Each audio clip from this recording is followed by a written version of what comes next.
Hello everyone and welcome back to our channel. This is Swapnil from AU study group. Have you ever felt confused when people talk about the economic or the economics? Okay, have you ever wondered what economists actually do? Well, let me tell you, you make economic decisions every single day. Even if you don't realize it, okay, like say for example, if you're choosing between watching a movie or ordering pizza, that's economics.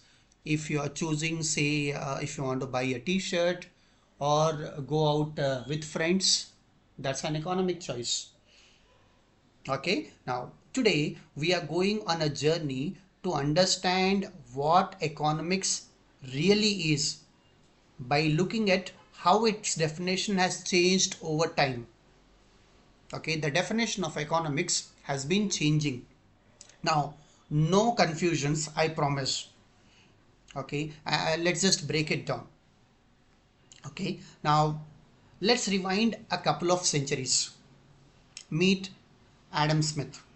Now he is also called the father of economics. In 1776 he wrote a famous book called The Wealth of Nations. Okay, for Smith and others at that point of time, economics was basically the science of wealth. Okay, he defined economics as science of wealth. Now think of it like this. How does a country get rich?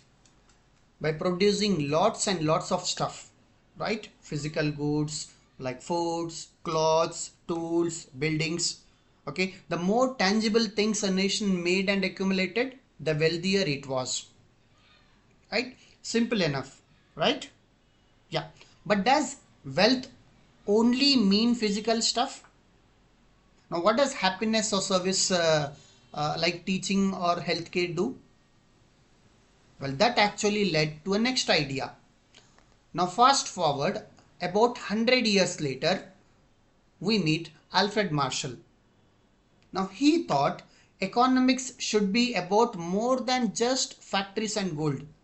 Now, Alfred Marshall was saying economics is only about wealth. Now, Alfred Marshall is saying no, economics is not only about factory and gold. He said economics studies mankind in the ordinary business of life.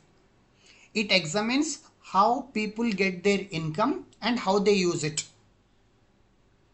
Okay, in his book Principle of Economics, which was written in 1890, he says economics is about human welfare, especially material well-being.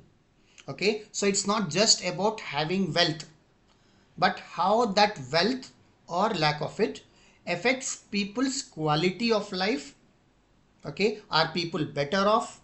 Can they afford the necessities? Can they afford some comforts? Okay, now this basically brought people into picture. So now economics is not only about wealth, it's about human welfare and wealth. Okay, now economics was still confused. They felt something crucial was missing. The core problem economics tries to solve. Now enters Lionel Robbins in the 1930s. He basically nailed down what many see as a fundamental economic problem, which is scarcity. Okay, now here is the deal. What he basically understood is we all have unlimited wants. Everyone, me, you, everyone, we have unlimited wants. We always want more things, better things, different things. We want more clothes. We want to play different games. We want to travel outside. We want to try different food. We have unlimited wants. Okay, but we only have limited resources. Now, what does resources mean? We have limited time. We have limited money. We have limited raw material. For businesses, we have limited workers. Okay, all these things are limited. Now, because we can't have everything, we are forced to choose. Okay, now Robbins basically defined economics as the science which studies human behavior as a relationship between unlimited want and scarce resources which have alternate uses. Now one more thing which you have to understand, these resources, the scarcity of resources which Robbins speaks, these resources have alternate uses. For example, if you have money, okay, now you will have choice. What do you want to do with that money? You have two options. You can go to a movie, you want to eat food, you want to do something else. So if you have limited resources, it comes with alternate uses. You are given choices. Okay, now think about your pocket money, limited resource, right? Now you have 500 rupees. Now you have to choose whether you want to buy a book or you want to go to a movie. Okay, now this is choice. Okay, unlimited wants, but you have to choose how to use that money. That is scarcity in action. Now this applies to businesses and whole countries too. And this definition has become super influential. Okay, now is this the end of it? The definition of economics? Not quite. Okay, now what happened is, while scarcity is central, limited resources is central, modern economics, influenced by thinkers like Paul Samuelson, they actually built upon that definition of scarcity and choice. Over that, now modern definitions, it keeps scarcity and choice as its heart, but often broadens the scope more than limited resources and choices. Now this modern definition asks, how does society use these scarce resources to produce valuable goods and services, now distribute among different people, both now as well as in future. Okay, now this definition includes ideas like efficiency, which is getting the most value from our limited resources, that is like wasting less. Then also includes growth, which making the overall economic pie bigger over time. Okay, so you need to grow as well. Then this also includes equity or fairness. Now how is this pie divided up? Okay, how is this growth divided? And the sustainability. Sustainability means using resources today without harming future generations. Okay, now this definition, basically it's about making smart choices with limited resources to improve lives today and ensure a better future. That is the modern definition. Okay, now let's quickly recap.